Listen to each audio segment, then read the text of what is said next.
بسم الله الرحمن الرحيم اللهم صل على محمد وآل محمد. In relation to al-ghayb, there are two other groups. One of those groups, in this era, we call them extremists. And I don't mean extremists in any negative connotation. I'm extreme as in the extreme side of the spectrum, where they say the knowledge of the imams, the knowledge they have, be it in the physical or in metaphysical, ghaib. Ghaib means in the metaphysical dimensions, broadly speaking.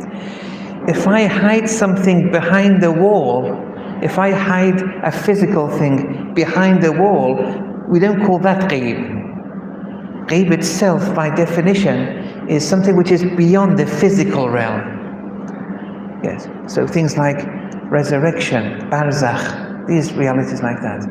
Anything pertaining to the soul, these are ghaibi realities pertaining to the ghaibi, metaphysical dimension. And the metaphysical dimension, there are many. The degrees of immateriality isn't one or two, it's a lot. This is the extremist position. The Imam has limitless ilm al-ghayb with respect to everything. So nothing in actual terms is concealed from him, any dimension of him. And because of this limitless nature, they say so his knowledge can't increase. Because when your knowledge increases, you can't attribute the term limitless to someone. When you're limitless, you don't increase in your knowledge. And we believe that in relation to Allah. They say the same with the Imam. They have limitless knowledge, so their knowledge cannot increase or change. Why? Because it's infinite. How can infinity increase? And infinite absolute knowledge can't increase. Okay, that's the extremist position. Now, we can refute this by verses of the Holy Qur'an. This is chapter 11, verse 49. تِلْكَ مِنْ أَنْبَاءِ الْغَيْبِ نُوحِيهَا إِلَيْكَ. This is news of the unseen, which we reveal to you, the Holy Messenger. So, no one is saying that the Prophet doesn't have ilm al-ghayb. The fact that the Prophet has ilm al-ghayb is a definite. ما كنت تعلمها أنت ولا قومك من قبل هذا. So we reveal it to you, ilm al-ghayb. You didn't know about it. The Holy Messenger, he didn't know about it. Neither you nor your people. We told you and then you got to know. Yes, it's ilm al-ghayb we gave you, but you didn't know. So this very idea of not knowing and then knowing, they say, look, so this extreme position of absolutely knowing everything in actual terms, this goes against this. Okay, and finally this is used against them. Chapter 7, verse 188. قُلْ, say, لا أملك لنفسي نفعا ولا ضرا إلا ما شاء الله. That say, O Prophet, that I hold not for myself the power of benefit or harm except what Allah has willed. So this except what Allah has willed shows that that agency is through Allah, it's not independent. But even then, when it's dependent on Allah, it continues, وَلَوْ كُنْتُ أَعْلَمُ الْغَيْبِ. And if I knew the unseen, if I knew it, لَاسْتَكْثَرْتُ مِنَ الْخَيْرِ وَمَا مَسَّنِيَ السُّوءُ. Then I would have acquired much wealth. No harm would have affected me. But we have stories of the Holy Prophet where his camel was lost. Where's my camel? Where is it? Look, he says, I don't know anything except through Allah. If I knew the unseen, harm wouldn't have come my way. I would have acquired a lot of wealth. So then the stories where he's lost something, the Holy Prophet, or he's been injured. You see? This shows that the limited nature here. So we understand that the extremist position doesn't hold. However, this extremist position, so have that story of the camel and everything, and that verse in your mind. We'll come to it later. So why did the extremists, where did they get their energy from, so to speak, to say what they say? You say, well, this is also from the Qur'an. All these, we also have ahadith too, even more so. But I'm just bringing the Quranic verses for now. If they say, so where did you get your position? They say, look, we have verses like chapter 36, verse 12. وَنَكْتُبُ مَا قَدَّمُوا وَآثَارَهُمْ وَكُلَّ شَيْءٍ أَحْصَيْنَاهُ فِي إِمَامٍ مُبِينٍ. And we record that which you've done before, that which you've left behind, that which you bring forward now. And all things, all your actions, it's all enumerated in a clear Imam. The Imam is mentioned here. It didn't say clear book. So here, Imam, there's a meaning here. Now, there's a dimension of the Imam which has the ruling of the actions being written in a book too. But it's the Imam here. And the Imam is connected to that realm of, let's say, Lawh Mahfuz, or the preserved tablet, or whatever name that all the actions are written. The Imam is connected to it. And the ahadith here say this is Imam Ali, Amirul Mu'mineen alayhi salam. And it applies to all the Imams too.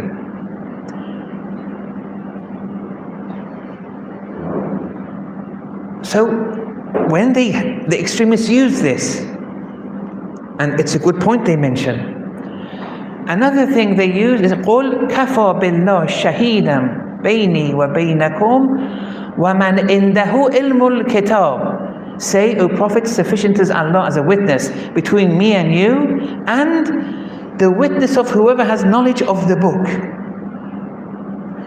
The verse below is in relation to Asif ibn Barkhia, who brought the throne of the queen from one place to another within the twinkling of an eye. In relation to him, in chapter 27, verse 40, it says, one who had knowledge from the book. Min al-kitab, min denotes partiality. So some knowledge of the book Asif ibn Barkhia had, look what he did. But this who is witness between Allah and the Holy Messenger, here it says, and whoever has man indahu, one who before whom is ilmul kitab, the whole of the knowledge of the book, not some, not min al kitab. So who is this person? All the tafsirs from the beginning of the early centuries, they say it's Amirul Mu'mineen. Okay, it's the Sunni ahadith which later come and say it applies to all the Imams. But the fact that this is Amirul Mu'mineen, everyone has, even our Sunni believers. So here the extremists may use this and say, look, there's absolute knowledge. So these are the verses they used to make that conclusion. But then we had those other verses which said, no, the Prophet didn't know something in absolute, actual terms. Then he got to know about it. We told him whatever he knew was MashaAllah, was illa yuha ilay. So these are two, it seems to be incompatible, these two sets of verses of the Qur'an. It seems to be. And in the ahadith, if I wanted to go through both sets of the, where the limited nature of knowledge shown and illustrated in the ahadith in relation to the Imams, and an absolute sense, a limitless sense of knowledge attributed to the Imams. In the ahadith there are plenty, much more, but they all have their roots in the Qur'an though. So what happens when you have these two different sets of verses? The extremists, they made a conclusion. It was an easy way out. They said, look, the Imams had the absolute knowledge, like Amir al-Mu'mineen and the rest, but they practiced taqiyyah, and they pretended they didn't know. That's how they say it. This, Allama Tabatabai, I said, if we take this and want to use this as a principle in tafsir, how are we ever going to differentiate, the truth from not the batil? It's going to be very difficult. That everything they did was out of taqiyyah. They knew, but they said the people cannot tolerate us, so let's pretend to be ignorant. The problem they have with this, they have to prove that here this taqiyyah is something so practiced with such prevalence. All those verses, all those stories of the Prophet, stories of the Imams, where they didn't know something, they were told a bit revelation-wise or ilm al-ghayb, outside revelation, to say no, they just pretended. So that's how they made the two sets compatible with one another. Then enter the moderate position, which is prevalent today, where we say, look, you haven't understood how these two sets of verses and ahadith can be made compatible. It requires a number of preliminary points. We have to first understand the preliminary points. After understanding that, then we can understand how these two sets can be made compatible. And the Imam, at the same time that he has access to all knowledge, at the same time it's possible that he doesn't know something. That's the claim. This is the moderate position now. So they're not saying the Imam has absolute knowledge at all times in actual terms. Yes, they didn't know certain things, but at the same time they didn't know certain things, they had access to all knowledge. How is that going to be made compatible with one another? The scholars say, look, you have to learn a few things. We have to teach you a few preliminary points. The first is, do you know that the realms of existence isn't just one or two? There are many realms and dimensions of existence. We have a material realm. We have a semi-immaterial realm, like what we see in our dreams, for example. We have immaterial realm. Well, it's not even semi-immaterial, it's all immaterial. There's no color, size, shape. We have even realms beyond the immaterial realm.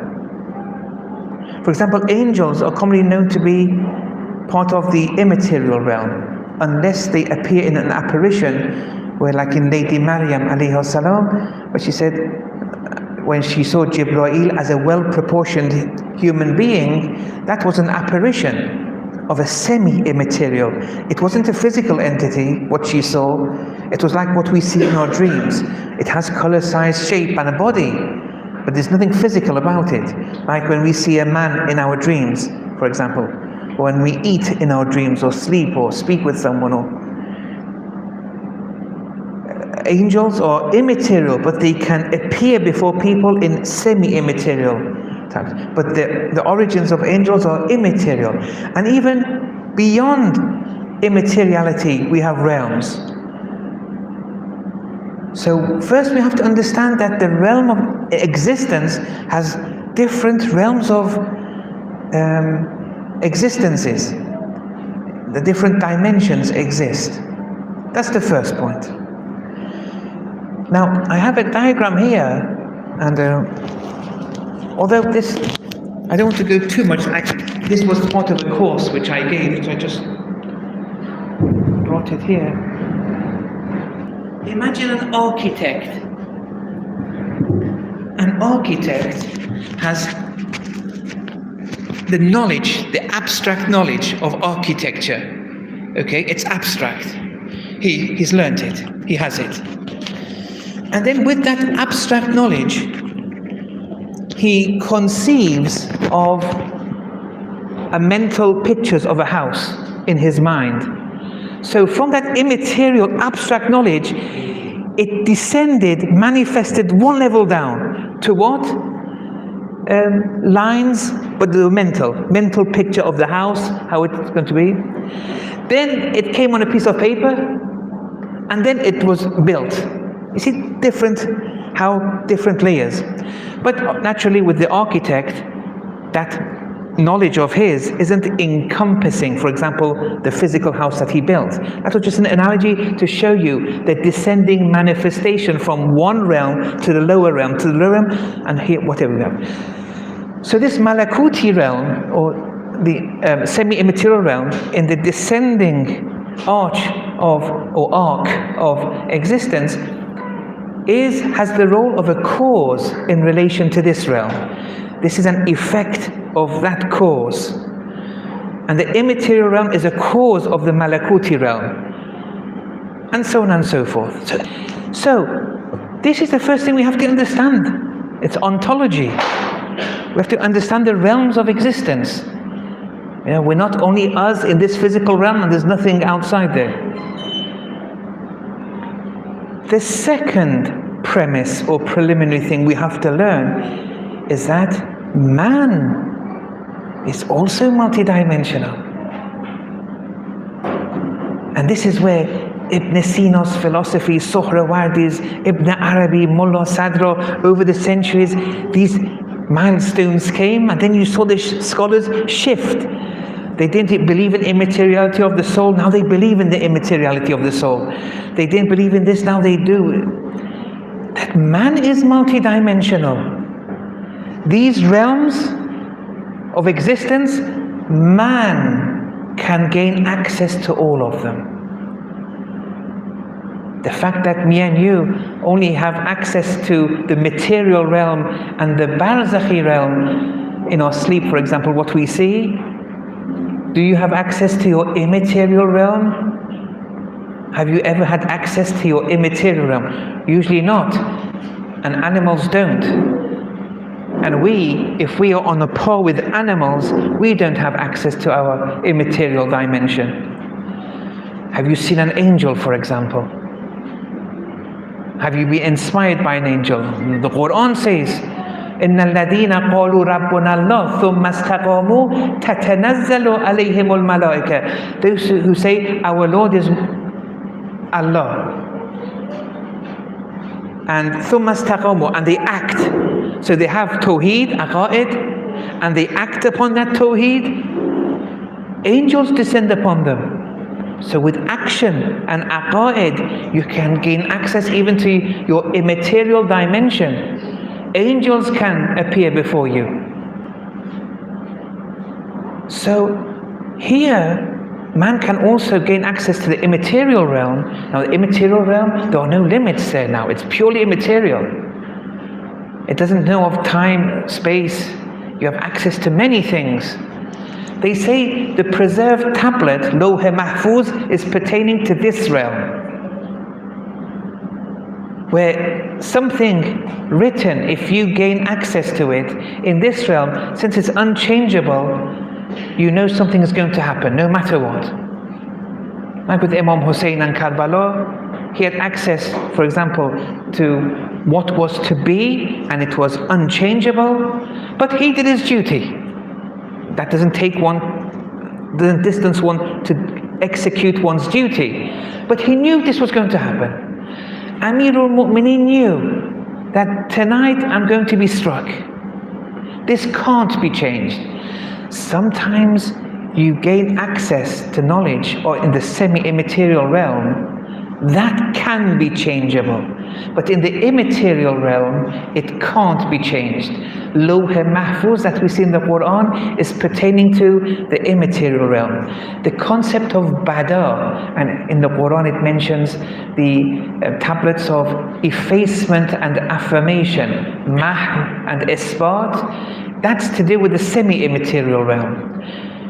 If you're connected to the semi-immaterial realm, and the knowledge you get from the semi-immaterial realm is X person is going to die, and the Prophet say you're going to die in 3 days time. 3 days passed, the person didn't die. They came to the Prophet, oh, you said he's going to die. He said, well, I had access to the Malakuti realm. I didn't go to the immaterial realm. That I didn't have permission. I was given this knowledge. Something changed. What did you do? Did you give sadaqah? He said, yes, actually I did. Oh, it prolonged it. But if one had access to the immaterial dimension and saw someone's death written there, that is unchangeable. But the Imam, are they constantly in all dimensions? Have this in your mind for now. Are they present in all dimensions? And then above the immateriality, what are the realm of Allah's attributes, Allah's knowledge, Allah's power, Allah's sustenance? You can be in contact with that. This is Allah's knowledge now. Like how I was comparing it with the abstract knowledge of the architect. So this is Allah's knowledge per se. If you're connected to that realm, of course, if you're connected there and you know of something, you're told something, it can't change. However, that the double dotted line, anything above that, if you're connected to, you're in a state of annihilation. When you're in a state of annihilation, it means you see nothing but Allah. Okay? If they want to tell you something from Lawh Mahfuz, which is pertaining to the immaterial realm, you would have to come out of that state to be given knowledge. Now, you may not want to come out of that state. Who decides that? That the Imam comes out of that state or not? If you're in a state of annihilation, if they were to stab you, you won't be attentive. You're drowned in Tawheed. Even if they were to stab you, you wouldn't be attentive to it. You would have to change your attentiveness to a lower realm for you to become attentive to. So these are different realms that man can attain to also. Another premise is, so with those two, now let's look at the Imam or the Prophet. What are their levels? Where did they attain to? And they were in unity. Now from here it gets a bit delicate. It's very easy, but I'll give one or two analogies to make it easier to digest. But let's get the theory right. The perfect human being, the Holy Messenger, the Imams, they have access to all except, Allah, the essence of Allah, that pure existence. No one has access to that. No one, you can't even give a name for it. You can't even describe it. Yes, you can't even try to see what is the stuff, that pure existence, the essence of pure existence is made. No, we can't. We don't know. But all the other realms, they're in connect with. So when they say, Nahnu Asma'ullah, we're connected with Allah's names. One of the names is Allah's knowledge. And all the other realms, they're connected to, because why? It's man. Right now, I have a physical dimension. Right now, I have a semi-immaterial dimension, an immaterial dimension, and even beyond. Right now, all of these exist. Okay? With me and you, it's only two dimensions that we're attentive of. We are veiled from others, but we have access to them. Now, pay attention to these two analogies.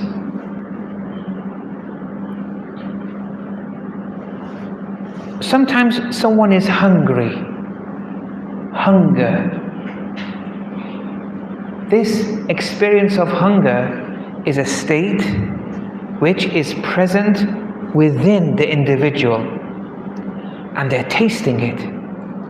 They know what hunger is. It's not a mental concept of hunger. It's hunger. It's present before them. Okay? It's not something physical.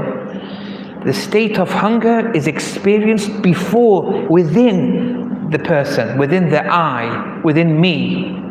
And I say, I'm hungry. For example, in the month of Ramadan, for example. You get hungry. Now in the month of Ramadan, let's say you are now watching television, or you are studying, or you're preoccupied with an intellectual activity of some sort. Is the hunger still in you or not? Someone said yes there. Was a child. Did I hear correctly? A child said yes. Yes. This is all fitri. Even a child understands. You're hungry right now. And then you go to work, you intellectually preoccupy yourself with something. Now, be it television or work or whatever. Then you forget, or you become oblivious to ghafla. You become oblivious to your hunger, because you're preoccupied with another higher reality of your soul, intellect, for example. But the question is the hunger still there or not? Yes, it is. It is. But you are oblivious to the hunger, because you're now preoccupied with a higher realm. Not that the hunger you don't have attention. If in that higher realm, when you're watching television or studying or working, if someone was to say to you, Farrokh, are you hungry? I would say, wait a minute, let me just come out of what I'm doing. Yes, actually I am. Because I was oblivious to the hunger, because I was drowned in the work. I had to then re-divert my attentiveness to the question. If that person wouldn't ask me the question, are you hungry? For hours and hours, I would have been oblivious to that hunger. But the hunger was something present before me. I was always in unity with the hunger. And now I'm in unity with an intellectual activity. I'm in unity with two different states. But when I'm preoccupied with the higher state, I become oblivious to this. But if, for whatever reason, I now want to know if I'm hungry or not, no problem. Let me just divert my senses to this dimension. You see?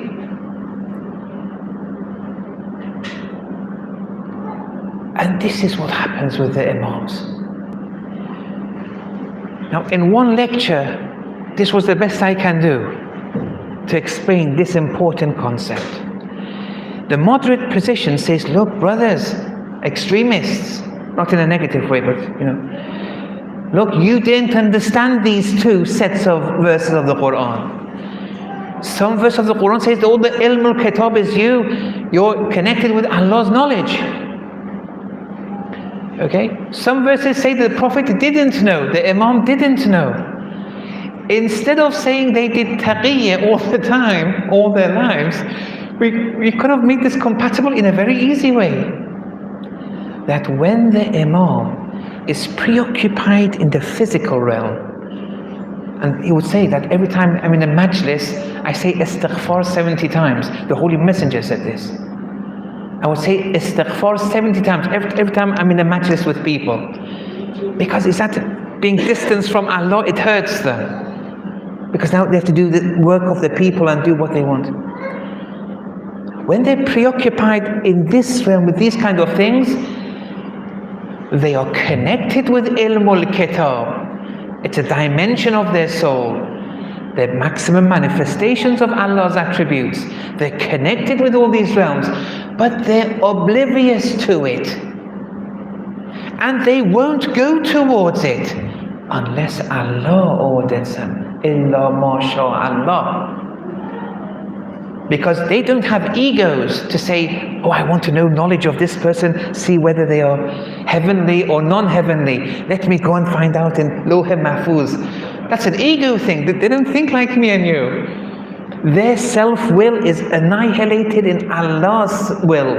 Allah is Mukhtar. We have traditions that they only know when Allah wants them to know, not out of their own doing.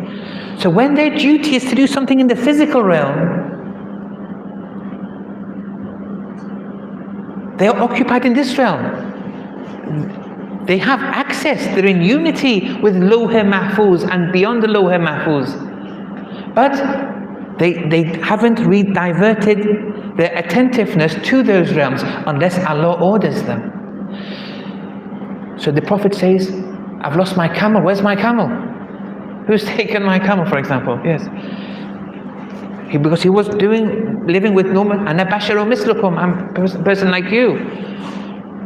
Then they were mocking him. Oh, he can't find his own camel, and now the angels are coming. He says he knows this or that. Here, religion was under attack, was being mocked. The instruction came from Allah. He said, go and find it. It's in this address, this square meters area. He gave the exact address just to put people in their place. See, when he wanted to know, he would get to know, but when Allah would give him permission. The other way around, sometimes they are annihilated in Allah. Even if you were to stab them, they would not know. If you were to strike them with a sword, if they're in a state of annihilation, they would not know that they've been stabbed. They would have to come out of that state, then they realize they've been struck with a sword. Sometimes they have access to the Malakuti realm. That can change. But when they have access to Lawh Mahfuz and beyond, and with Allah's permission, if they get to know, and they're in unity with it, they're in unity with those dimensions, but they're oblivious to it, and they only connect to it to know if it's on a par with Allah's shia, Allah's will. They are manifestations of Allah's mukhtarness. And when they get to know that, knowledge of certain levels and higher, that is inevitable. That's going to happen no matter what. Karbala and Imam Hussein, this was the story. He was told, and this can't change. It couldn't change. Badr was impossible in this regard. With Amirul Mu'mineen and him being struck, can't change. Now someone may say, what about Laylatul Mabit? When Amirul Mu'mineen went in the place of the Holy Messenger, because they knew they wanted to assassinate the Holy Messenger, he went in his place. If Amirul Mu'mineen knew that he wasn't going to be killed, so what kind of sacrifice was this? Actually no. How do you know Amirul Mu'mineen knew what the end result was? He didn't get access to Lawh Mahfuz. He doesn't act with his, ego and say, will I die or not? So he takes it as granted. I will sacrifice my life. And he lived in hope and fear. It may happen, it may not happen, but I'm going to sacrifice my life for the Holy Messenger.